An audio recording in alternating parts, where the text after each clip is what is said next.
The communities of 3 Baltic states have gathered to celebrate their heritage and hail the resistance of Ukraine. But those with roots in Estonia, Latvia and Lithuania also fear they could also be targeted if Russia continues to seek to expand its borders.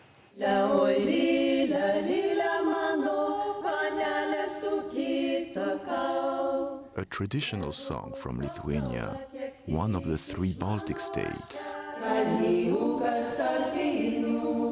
reflecting on the conflict in Ukraine. This war that is happening is not foreign for us. The Baltic people were twice invaded and oppressed by the USSR.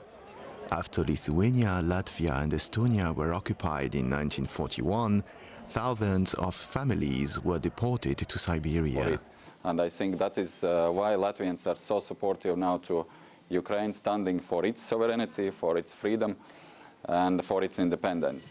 In 1989, the 3 countries were the first to stand up to the Soviet Union. They protested by forming a human chain spanning the 700 kilometers, known as the Baltic Way. After the fall of the Berlin Wall, Lithuania became the first to leave the Soviet Union in March 1990. Then Latvia and Estonia followed. By 1991, the entire USSR had collapsed.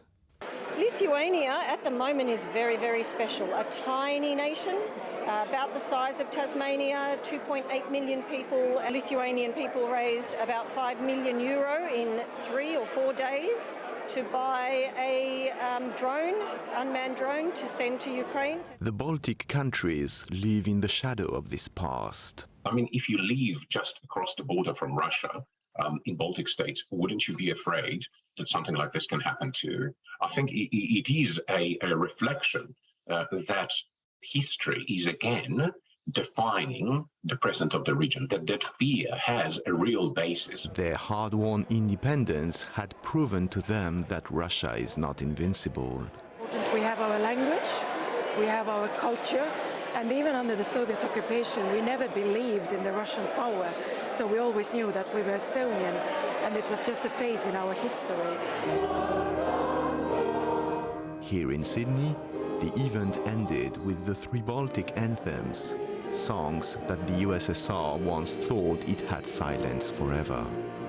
Julien Ayer, SBS World News.